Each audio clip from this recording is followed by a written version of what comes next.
हम पढ़ रहे हैं इम्यूनोलॉजी। इसके अंतर्गत अभी तक हमने पढ़ा एंटीजेंस क्या होते हैं, एंटीबॉडीज क्या होते हैं और एंटीबॉडीज की हमने संरचना पढ़ी। एंटीबॉडीज इम्यूनोग्लोबुलेंस होते हैं, प्रोटीन्स होते हैं, तो उसकी हमने संरचना पढ़ी और कितने प्रकार के इम्यूनोग्लोबुलेंस पाए जाते हैं ये हमने पढ़ा। इस क्लास में हम पढ़ेंगे, आज हम पढ़ेंगे टाइप्स ऑफ इम्यूनिटी और हम थोड़ा सा पढ़ेंगे जो सेल्स होते हैं इम्यून सिस्टम के, उन सेल्स के बारे में हम पढ़ेंगे। इस चार्ट में हम देख सकते हैं कि विशिष्ट प्रकार की इम्यूनिटी जो होती है या विशिष्ट प्रतिरक्षा तंत्र, ये दो प्रकार का होता है। एक तो सक्रिय प्रतिरक्षा तंत्र, सक्रिय प्रतिरक्षा, या हम इसे रोधक क्षमता भी कह सकते हैं। और दूसरा प्रकार है स्पेसिफिक इम्यूनिटी का, जिसे हम कहते हैं अक्रिय रोधक क्षमता, पैसिव इम्यूनिटी। तो दो प्रकार की है विशिष्ट इम्यूनिटी, एक तो सक्रिय प्रकार की इम्यूनिटी और दूसरी है अक्रिय प्रकार की इम्यूनिटी। अब जो सक्रिय प्रकार की इम्यूनिटी है वो नेचुरली एक्वायर्ड हो सकती है और आर्टिफिशियली एक्वायर्ड हो सकती है। तो और ये जो पैसिव इम्यूनिटी है ये भी दो प्रकार की हो सकती है, नेचुरली एक्वायर्ड पैसिव इम्यूनिटी या आर्टिफिशियली एक्वायर्ड पैसिव इम्यूनिटी। अब हम देखते हैं कि इनके एग्जाम्पल्स क्या हैं।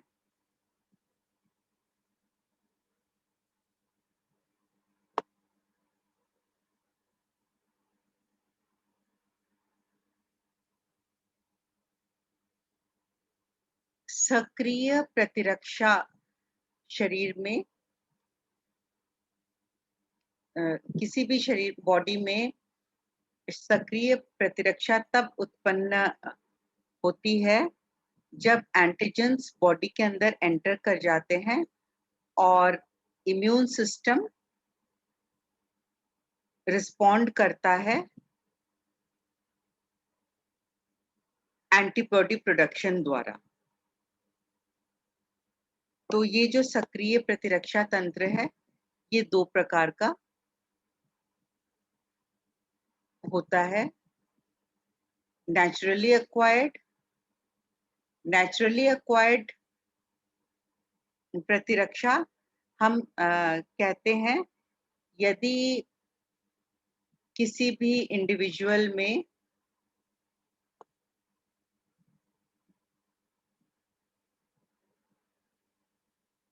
जब भी कोई व्यक्ति बीमार पड़ता है और फिर उसके बाद उसमें इम्यूनिटी डेवलप हो जाती है बीमारी के बाद, जब भी कोई व्यक्ति एंटीजन द्वारा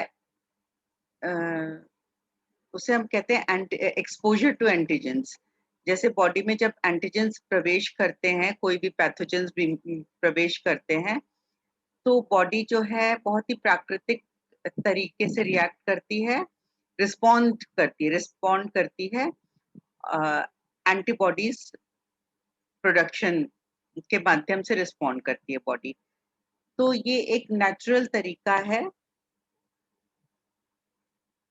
इम्यूनिटी डेवलप होने का।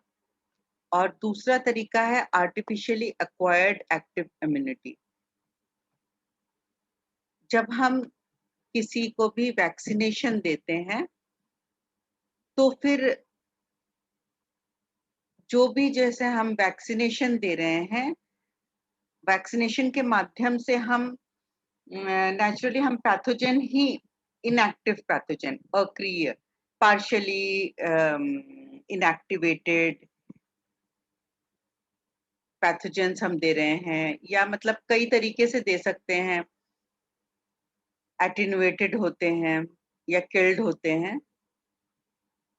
तो इस तरह से जब हम वैक्सीनेशन के द्वारा हम बॉडी को एक्सपोज करते हैं,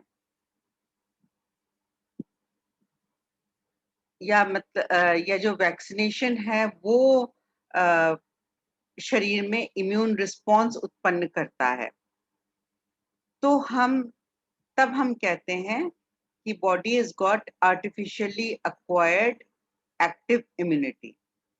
बॉडी रिस्पॉन्ड कर रही है आर्टिफिशियली अक्वायर्ड एक्टिव इम्यूनिटी द्वारा, क्योंकि हमने आर्टिफिशियल माध्यम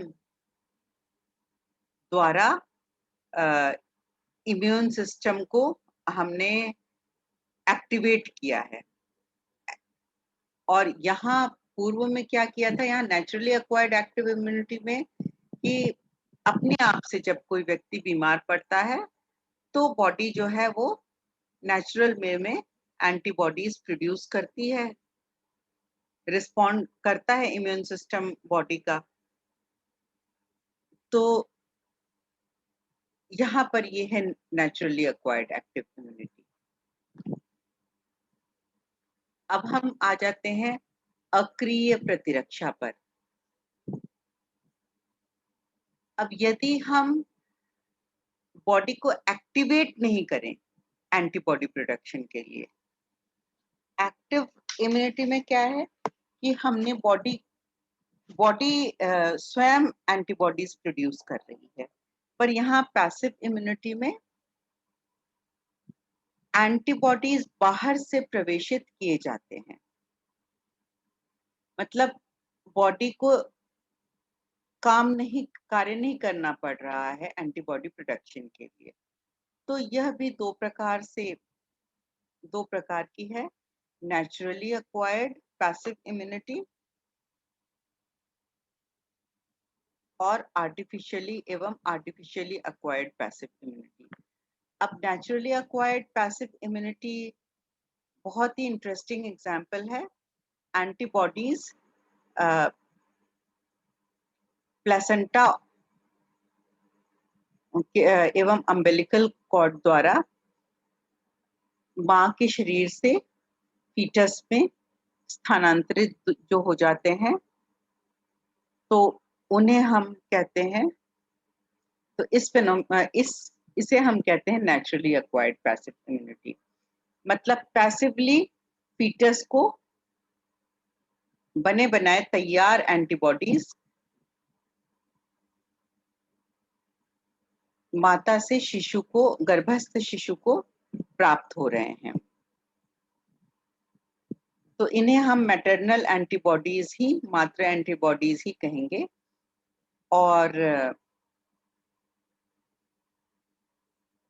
और ये जो एंटीबॉडीज हैं, ये शिशु को कुछ माह तक अनेक रोगों के लिए प्रतिरोधकता प्रदान करता है। जैसे ये वूपिंग कफ है, अनेक प्रकार के ये स्टेफाइलोकोकल इन्फेक्शंस हैं, रेस्पिरेटरी डिजीजेस जो होते हैं, इन सब के अगेंस्ट इन्फेक्शन से बचाव करता है।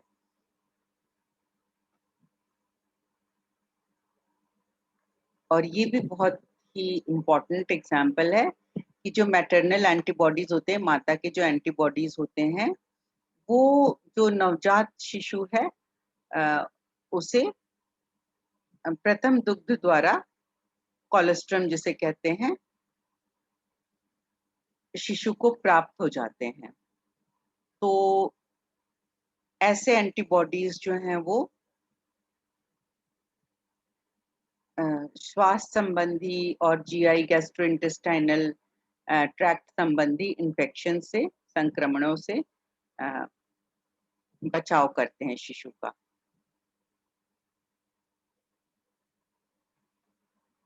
नवजात शिशु का बचाव कोलोस्ट्रम से कोलोस्ट्रम द्वारा प्राप्त हुए एंटीबॉडीज से संभव हो पाता है।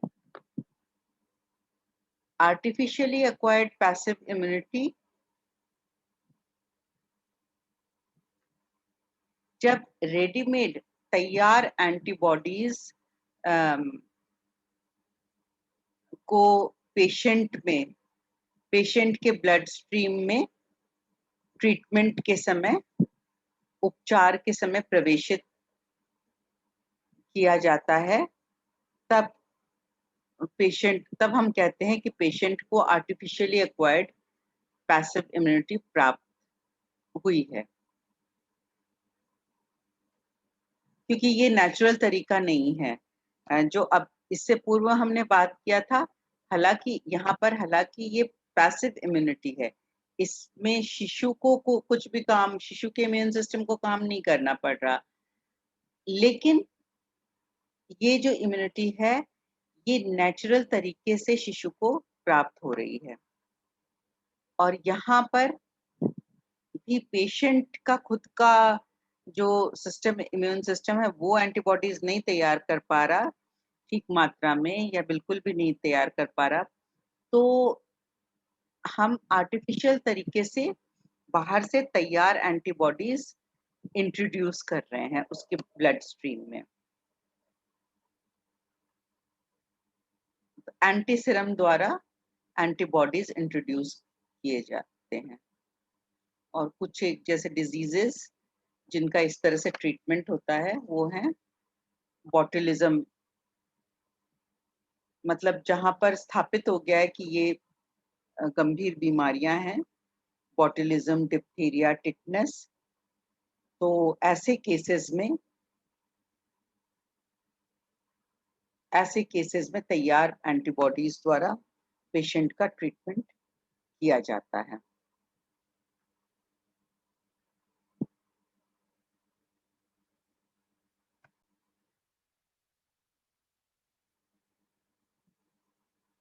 इम्यून सिस्टम की क्रियान्विति शरीर में लिम्फोसाइट नाम की कोशिकाओं द्वारा संभव हो पाती है। लिम्फोसाइट कोशिकाएं एक प्रकार की श्वेत रक्त कोशिकाएं हैं और ये सर्कुलेट करती हैं ब्लड और लिम्फ में। लिम्फ भी एक तरल माध्यम है ब्लड की तरह, और किंतु यह कलरलेस होता है। लिम्फोसाइट कोशिकाएं दो प्रकार की होती हैं, बी सेल एवं टी सेल। तो ये जो बी सेल्स होती हैं उनका कार्य है एंटीबॉडीज सिंथेसाइज करना, और T cell cellular immune response प्रदान करती हैं। तो इस प्रकार से दो प्रकार की इम्यूनिटी पाई जाती है, ह्यूमोरल इम्यूनिटी एवं सेल्यूलर इम्यूनिटी। और जिसमें कि ह्यूमोरल इम्यूनिटी यह कार्य है बी सेल्स का, एवं सेल्यूलर इम्यूनिटी यह कार्य है टी सेल्स का। टी सेल्स एंटीजन के साथ इंटरैक्ट करते हैं सेल सरफेस प्रोटीन्स के माध्यम से, और बी सेल एवं टी सेल दोनों ही बोन मैरो में इनका प्रादुर्भाव होता है, ओरिजिनेट करते हैं बोन मैरो में।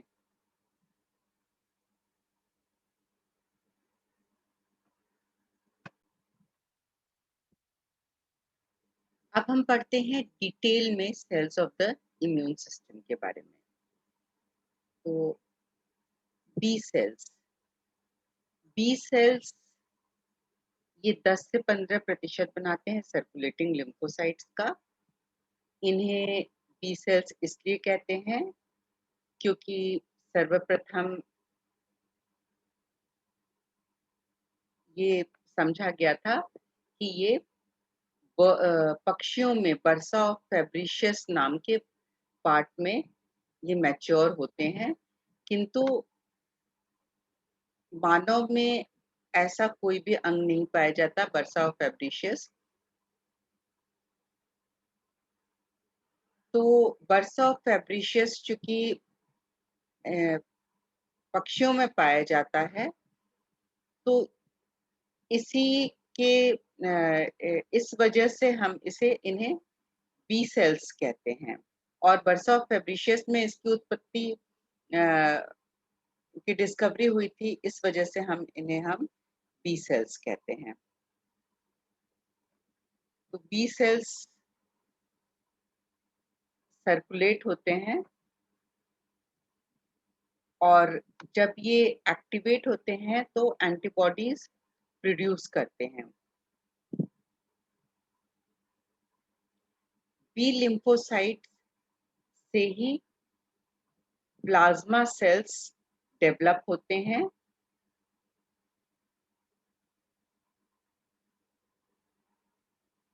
और ये जो प्लाज्मा सेल्स हैं, इनका कार्य है एंटीबॉडीज सिक्रीट करना। बी लिम्फोसाइट जब एंटीबॉडीज द्वारा एक्टिवेट होते हैं, एंटीजेंस द्वारा एक्टिवेट होते हैं, तब ये प्लाज्मा सेल्स में रूपांतरित हो जाते हैं और फिर ये जो प्लाज्मा सेल्स हैं,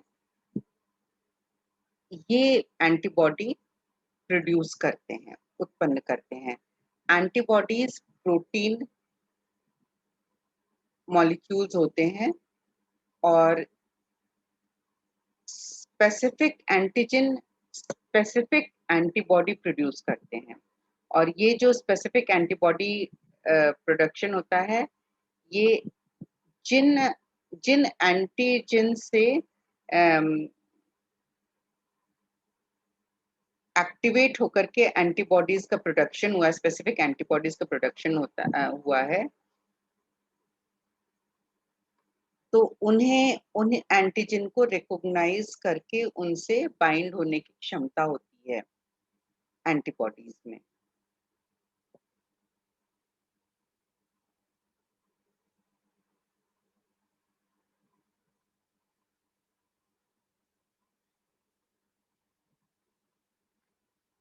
बी सेल्स का हम कह सकते हैं कि दो इम्पोर्टेंट रोल है प्रोटेक्शन में। एंटीबॉडी प्रोडक्शन स्पेसिफिक एंटीजन के अगेंस्ट, और दूसरा इम्पोर्टेंट फंक्शन है कि ये एंटीजन को टी सेल के समक्ष प्रस्तुत करते हैं। मतलब पहला तो है कि एंटीबॉडी प्रोडक्शन, दूसरा है एंटीजन को टी सेल के समक्ष प्रस्तुत करना।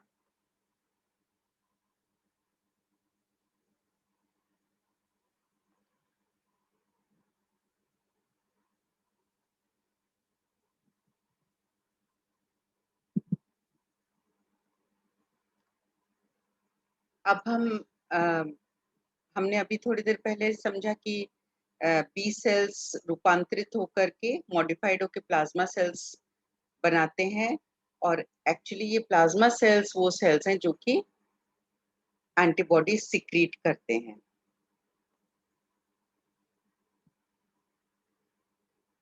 मेमोरी बी सेल्स क्या है?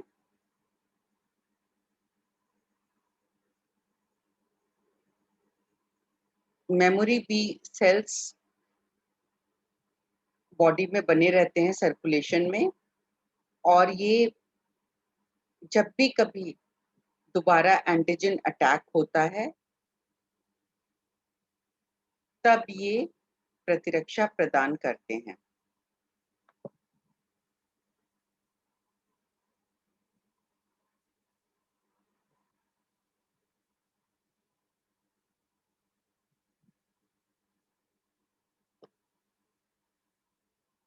टी सेल्स दो प्रकार के होते हैं, टी हेल्पर सेल्स और साइटोटॉक्सिक टी लिम्फोसाइट्स।